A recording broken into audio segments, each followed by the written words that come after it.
పాపం నా కుమార సమానుడు, నా బిడ్డలాంటివాడని ఎప్పుడో చెప్పాను. వాళ్ళ తండ్రి గారు ఒకసారి ఫోన్ చేసి నాకు, మార్గాన్ని నాగేశ్వరరావు, నీ కొడుకు ఎంతో నా కొడుకు అంతే అప్పారా, కొంచెం సమకంగా చూసుకో అని ఆబోవుల వ్యవహారంలో ఊపులో కూరుకుపోయాడు. ఆ రోజున వాళ్ళ పార్టీ నాయకులే నువ్వు ఎంత కాజేసేసావు డబ్బు అని చెప్పి వాళ్ళ పార్టీ నాయకులు తిడుతున్నా నీకు సిగ్గు లేదు భరత్రా. ఏనాడు కూడా నిన్ను నేనేం పరుషంగా మాట్లాడలేదు. నేను నువ్వేంటి చూపిస్తావా నాకు? నీ స్థాయి అంతా నా స్థాయిని మించిపోయిన స్థాయి ఉందా నీకు? నువ్వేం మాట్లాడుతున్నాను? చూపించండి అంటున్నా. నేను ఏం మాట్లాడాను అక్కడ? ఒక ప్రతిపక్షంలో ఉన్న ఒక ఎక్స్ ఎమ్మెల్సీగా, ప్రజెంట్ ఎమ్మెల్యే మామగారుగా నాకు అర్హత లేదా ప్రశ్నించడానికి సమస్యల మీద? 36వ వార్డు ఇదిగో మా ఎక్స్ కార్పొరేటర్ ఇక్కడే ఉన్నాడు, తంగిళ్ళ బాబి. వాళ్ళలో ఉన్నటువంటి కార్యకర్తలు అందరూ కూడా, మా కార్యకర్తలు ఫోన్ చేసి, ఈశ్వరి అనే అమ్మాయి మమ్మల్ని ఓటు వేయకపోతే మీ సంక్షేమ పథకాలు కట్ అయిపోతాయని బెదిరించుంటుందండి అని అంటే, నేను మరి మొట్టమొదటి నుంచి ఎన్నాడో లేకపోతే లేదో అతను మతిమరుపు కూడా వచ్చేసింది. అమ్మా ఈశ్వరి బాగున్నావా? నువ్వేంటి వైఎస్ఆర్ కార్యకర్తలాగా ప్రవర్తిస్తున్నావట, అందు గురించి నువ్వు ఏకపక్షంగా వెళ్ళకు అంటే, నేను వెళ్ళలేదండి అన్నది ఆమె.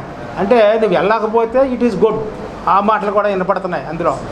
నువ్వు వెళ్తే మాత్రం ఇట్ ఈస్ బ్యాడ్, మా వాళ్ళు ఊరుకోరు అన్నాను. మా కార్యకర్తలు అంటే ఊరంతా కార్యకర్తలని కాదు, పాపం అతను భ్రమలో పడిపోతున్నాడు భరత్రా.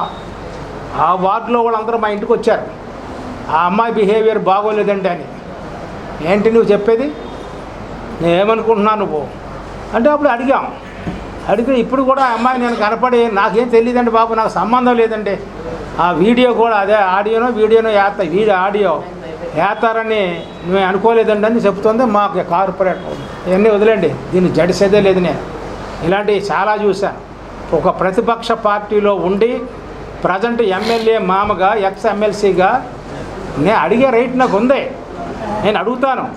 ఆ అమ్మాయి సమాధానం చెప్పాలి, చెప్పకుండా తింగరాశలు ఎత్తే ఊరుకునేది లేదని అప్పుడు చెప్పారు, ఇప్పుడు చెప్తున్నా, అందరికీ చెప్తాను.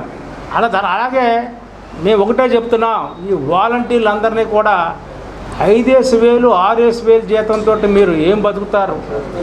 చంద్రబాబు నాయుడు గారు, జనసేన కలిపి పవన్ కళ్యాణ్ గారు గవర్నమెంట్ ఫారం చేస్తారు, అది రాబోయేది మా గవర్నమెంటే అన్నాను నేను. ఎస్, రాబోయేది పవన్ కళ్యాణ్ అలాగే చంద్రబాబు నాయుడు గారి యొక్క ఉమ్మడిగా గవర్నమెంట్ ఫారం చేస్తున్నారు, తెలుగుదేశం జనసేన. అప్పుడు మీ అందరికీ కూడా కనీసం మనిషి బతకడానికి, ఒక కుటుంబం బతకడానికి ఇంత ఉండాలి.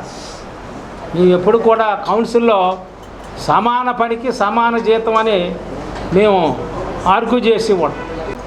అక్క చెల్లెళ్ళు అని మాట్లాడి నీ ప్రవర్తనలాగా నా ప్రవర్తన ఉండదు భరత్తో, గుర్తుంచుకో. నీ ప్రవర్తన ఏంటి, నా ప్రవర్తన ఏంటి, నీ ప్రవర్తన ఏంటి, నా కొడుకు ప్రవర్తన ఏంటి? నువ్వు అసలు నువ్వేమనుకుంటున్నావు? నువ్వు ఎప్పుడైతే నా కొడుక్కి సీటు రాదు అని ఎవడో పనికిమాల వెధవ చెప్తే అది నిజం అనుకొని సీటు తెచ్చుకోమని చూస్తామని చాలా పర్యాయాలు అన్నాను.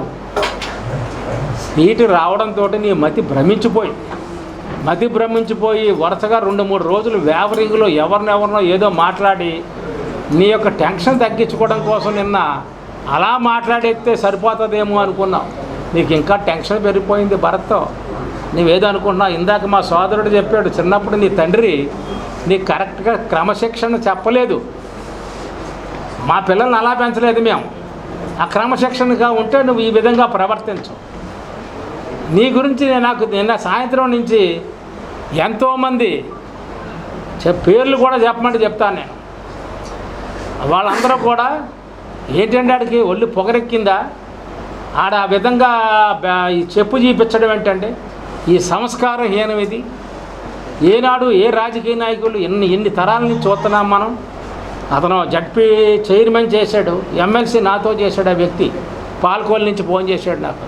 ఏంటి అప్పారావు గారు ఊరుకోకండి, ఆడి క్యారెక్టర్ ఇదని కొన్ని విషయాలు చెప్పాడు. ఇది బయట చెప్పుకుంటే సిగ్గుసేట. ఆ విషయాలు బయట పెడితే నాకు సంస్కారం ఉంది. ఆ విషయాలు నీ గురించి నేను బయట పెట్టవలసిన అవసరం లేదు. బయట పెట్టాలంటే చాలా ఉన్నాయి. నీ సంస్కార హీనం. ఏం మాట్లాడుతున్నాను? నాకు చెప్పు చూపిస్తావా? నువ్వు చూస్తాను నువ్వు ఎంతవరకు చూపిస్తావు. నువ్వు ఒక చెప్పు చూపిస్తున్నావు. నేను మీ మనుషులు ఎంతమంది ఉన్నారు? అందరూ నీ మనుషులు కాదు. వాళ్ళు గుర్తుంచుకో. మాకు ఉన్న క్యాడర్ మాకు ఒక 40,000 పైబడి మాకు కార్యకర్తలు కరుడు కట్టినటువంటి కార్యకర్తలు ఉన్నారు. వాళ్ళు చెప్పులు చూపించరా అంటే బ్రహ్మాండంగా చూపిస్తారో యాక్ చేస్తారో కూడా నాకు తెలియదు. నువ్వేం మాట్లాడుతున్నాను? నువ్వు ఎంపీ ఎంపీ ఎంపీ అంటావు. నువ్వు ఎంపీ ఎవరికి ఎంపీ? నువ్వు 7 నియోజకవర్గాల్లో మీకు ఈ నియోజకవర్గంలో తప్ప మిగతా 6 నియోజకవర్గాల్లో ఎప్పుడైనా పర్యటించావా? ఎంతోమంది ఎంపీలు చూసాం. ఆ ఎంపీ ఆడికి వెళ్ళేటప్పుడు ఒక సంప్రదాయం. ఏదైనా ఒక నియోజకవర్గంలోకి వెళ్తే ఆ నియోజకవర్గం ఒక సంప్రదాయం. అక్కడ ఏ పార్టీ నాయకులు ఉన్నా సరే, ఏ పార్టీ లీడర్లు ఉన్నా చెప్పి వెళ్ళడం అన్నది, వాళ్ళు పిలుచుకోవడం అన్నది సంస్కారం. ఎంతమంది ఎంపీలు చూశాను నేను. నువ్వేంటి ఆ 6టికి వెళ్ళవు? వెళితే నీకు చెప్పులు వాళ్ళే చూపించేస్తారు. ఆ 6 నియోజకవర్గాల్లో జనమే చూపిస్తారు నీకు చెప్పులు. నువ్వు ఇంకోటి చెప్తున్నాను నీకు. రాజమండ్రిలో నీ గుణగణాలో నీ 15 ఏళ్ళ వయసు నుంచి నీ క్యారెక్టర్ తెలుసు కాబట్టే నీకు మొన్న ఎలక్షన్లో మా కోడల మీద ఈ నియోజకవర్గంలో నీకు 28,000 లెస్ వచ్చింది. ఆ లెస్ వచ్చిందన్న మాట గుర్తు రావట్లేదా? అది గుర్తెత్తే ఇంకా నీకు ఇంకా మతి భ్రమించిపోతుంది. 28,000 లెస్ వచ్చింది నీకు ఇక్కడ మా ఎంపీ క్యాండిడేట్ కన్నాను. మిగతా మీకు బాగా ఓట్లు తెప్పించినటువంటి నియోజకవర్గాలను గాలికి వదిలేసావు. నేను ఏ ఎంపీని చూడలేదు ఇంతవరకు. వాళ్ళు నిలెత్తే మొన్న ఒక మీ ఎమ్మెల్యే ఒక లేడీ మాట్లాడింది. ఆవిడ రానివ్వండి నియోజకవర్గం అడుగెడితే కాళ్ళు ఎరదంతాను అంతే. ఎందుకని నీకు ఏమి వాల్యూ ఉంది? అదే ఒకటే చెప్తున్నాను. అభివృద్ధి చేశాను అంటుంటే ప్రతి నోట నుంచి వచ్చే మాట 2-3 ప్రశ్నలు వేస్తున్నాను. నువ్వు సమాధానం చెప్పు భారత్తో.